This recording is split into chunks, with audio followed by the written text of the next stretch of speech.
तो क्या दुनिया में एक बड़ा और नया मोर्चा खुल सकता है जंग का? मिडल ईस्ट में जो तरह की टेंशन आज इसी को समझने की कोशिश करेंगे। खास मेहमान मौजूद है हमारे साथ, परिचय करा देती हूँ। अशोक सज्जनहार जी हमारे साथ हैं, फॉर्मर डिप्लोमेट हैं। हमारे साथ रॉबिन सचदेव जी, फॉरेन अफेयर एक्सपर्ट हैं। हमारे साथ इस वक्त डॉक्टर निशिकांत ओझा हैं, साइबर एंड एरोस्पेस एक्सपर्ट हैं। हमारे साथ इस वक्त मौजूद है कर्नल दिनेश नैन, डिफेंस एनालिस्ट हैं। चर्चा की शुरुआत अशोक जी आप ही से करेंगे। सबसे पहले नेतन्याहू की चेतावनी को किस तरीके से आप देखते हैं? क्योंकि नेतन्याहू ने जिस तरीके से चेतावनी दी है वो एक तरीके का संकेत भी था लेबनान के लोगों के लिए। जी आप बिल्कुल ठीक कह रही हैं। वो उनकी कमिटमेंट दिखाता है, रेजोल्यूशन दिखाता है। हमने देखा है शुरू से 7 अक्टूबर से जब उनके ऊपर हमला हुआ था, हमास ने जब हमला किया गाजा से, तो तब से उन्होंने कहा जो वो हमास को एकदम खत्म कर देंगे। और मेरे विचार से पूरे संसार में लोग सोच रहे थे जो थोड़ा देर तक हमला होगा उसके बाद उनके ऊपर दबाव डाला जाएगा दुनिया से, और जो देश हैं जो कि इससे प्रसन्न नहीं होंगे वो उनके ऊपर दबाव डालेंगे तो ये फिर जल्दी खत्म हो जाएगा। परंतु हम देख रहे हैं जो अब 10 महीने से ऊपर हो गए हैं, परंतु अभी भी उसके कम होने के कोई आसार नजर नहीं आ रहे हैं। और इसके बीच में हमने देखा है जो है ईरान की प्रॉक्सीज, चाहे वो हिजबुल्लाह हो, चाहे वो हूती हो, या और इराक सीरिया में उनकी और जो प्रॉक्सीज हैं वो भी बीच में उतर कर आ गई हैं।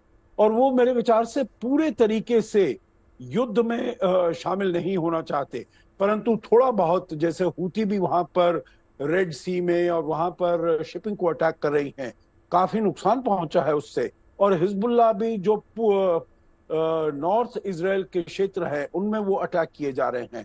तो मेरे विचार से इजराइल का है, उन एक संदेश देना चाहते हैं जो अगर आप इजराइल के विरुद्ध कोई भी कार्रवाई करोगे तो फिर आपको उसका नतीजा भुगतना पड़ेगा। एक चीज जो आपने कही है जो क्या इसमें ईरान डायरेक्टली उतर कर आ सकता है, मेरे विचार से नहीं आ सकता है।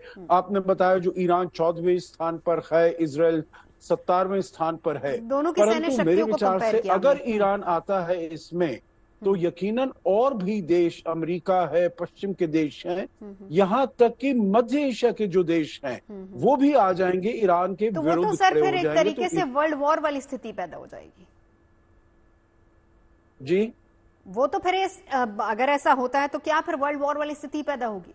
जी बिल्कुल, बहुत ही मतलब ये तो बहुत ही एस्केलेशन हो जाएगा। और मेरे विचार से एस्केलेशन कोई भी नहीं चाहता है ना, और ईरान भी शायद इसी के ऊपर प्ले कर रहा है। जो एस्केलेशन नहीं होगा वो उसको लोकलाइज करके हिजबुल्लाह, हूती और हमास के साथ वहीं उस क्षेत्र में वो रख पाएगा।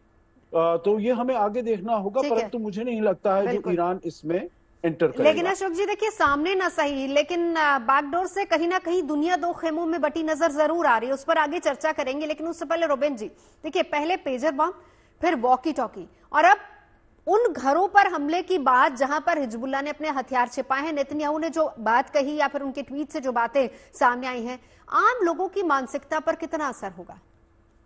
भयानक होगा। बट मैं थोड़ा पहले आना चाहता हूं। आपके शो का शायद टाइटल है फुल एंड फाइनल। बिल्कुल सर। मेरे विचार से जो इजराइल गेम खेल रहा है, क्वार्टर फाइनल हमास था, गाजा थी, सेमीफाइनल हिजबुल्लाह है और फाइनल ईरान है।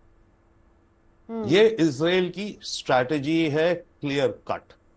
और जो फाइनल है ईरान के खिलाफ, उसमें जैसे एम्बेसडर सज्जनहार अभी कह रहे हैं, उसमें अमेरिका को भी घसीट लेना उस युद्ध में।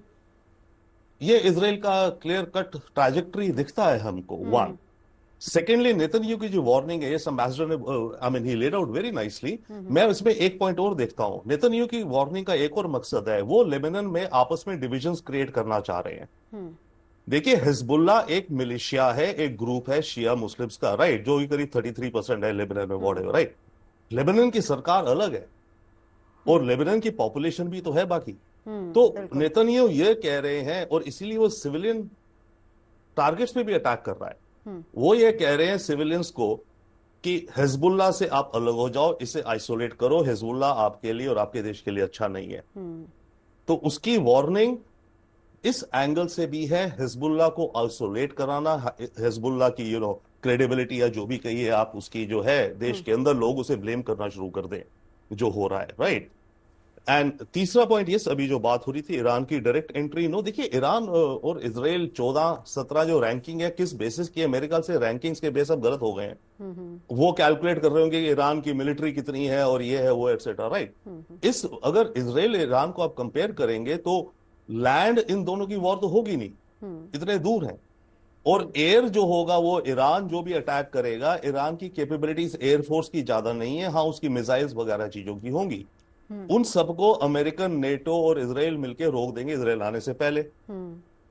और इधर इजराइल की air force modern advanced missiles etcetera, Israel attack करेगा, नेटो डिफेंड करेगी इजराइल को, नेटो अटैक में नहीं जाएगी, बट इजराइल की प्रयास ये होगा कि नेटो भी उसके साथ चल के ईरान पे अटैक करे। सो ये अभी फिलहाल दिखता है, बट ईरान जो कर पाएगा वो ये कर पाएगा, यस, जो अभी हिजबुल्ला है।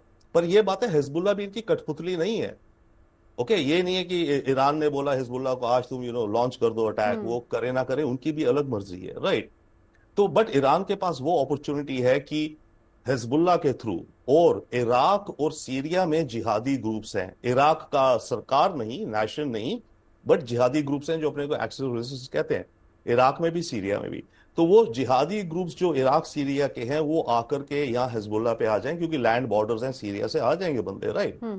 तो हिजबुल्ला के नंबर्स बढ़ सकते हैं, और वो फिर ग्राउंड वॉर की तरफ मामला अच्छा बढ़ा जा सकता है, तो ये चीजें प्ले आउट हो सकती हैं। बट ये मोर लेस ये गेम फुल एंड फाइनल जारी है ईरान को लेकर के, ईरान तक। इजराइल को लास्ट पॉइंट, इजराइल का टारगेट ही है ना, ईरान जानी दुश्मन है जो भी है, ईरान को न्यूक्लियर वेपन नहीं पैदा करने देना, और ईरान बहुत निकट आ गया है। लेकिन वो फाइनल से पहले आपने इसको सेमीफाइनल बोला है डॉक्टर निशिकांत। ये सेमीफाइनल है, बिल्कुल।